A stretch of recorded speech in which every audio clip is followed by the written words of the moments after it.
Who should you start? Who should you sit for week 16 in fantasy football? I'm getting literally hundreds of questions about start sit every single day now since this channel started blowing up. I can't respond to every single one on TikTok as much as I'd love to, but I have way fewer followers on X. I'm going to respond to everyone who just posted on my tweet up here. First, we've got someone trying to decide between Jaylen Warren, Audric Estime, and Michael Carter. I think the best volume bet out of all these guys is Audric Estime, and that's the guy I'm going to pick. I also think he's likely to get a touchdown in this game. Love the matchup against the Jets. This is a matchup where the Saints will be favored, and they'll want to see what they have with Estime.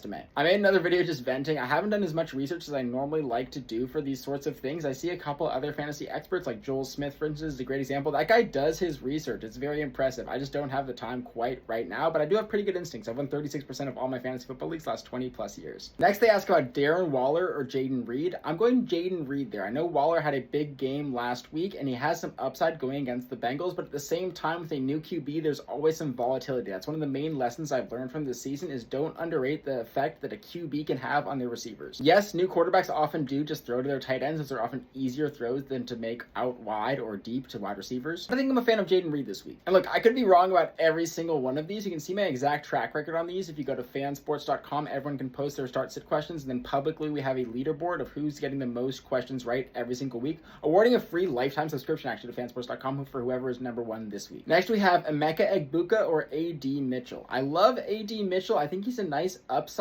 play. I think Egbuka's still probably the safer bet here. I know that Mike Evans looked like the clear alpha receiver, and Egbuka might even be competing with Chris Godwin for number 2 status, but overall, this is still an offense that you want to be a part of. Bowers, Fannin, or Waller, all these guys are solid tight ends to play this week, but you have to go with Bowers. We're going to have Geno Smith back this week. I know it's the Texans, but they just got lit up by Trey McBride. I do think that there's something to be said for Harold Fannin, especially with David Njoku out this week. It's the guy who's maybe the most talented tight end in football. Joe Burrow or Dak Prescott? I'm leaning Dak Prescott here. I know that the Chargers is a tough matchup, but I can project that he's going to probably get a little bit more volume than Burrow against the Dolphins. I think that could be a little bit of a gross game with the Dolphins backup QB. At the same time, monitor T. Higgins' health. If T. Higgins is good to go, then maybe Burrow gets a slight nod. He gets a big boost with T. Higgins. He likes having an elite weapon on either side of the field. Finally, we have Worthy/Brown versus Ladd McConkey, full PPR. It's got to be McConkey. I don't know how you can start Xavier Worthy at this point. I did not like him preseason. I thought he was too small and too crowded a receiver room.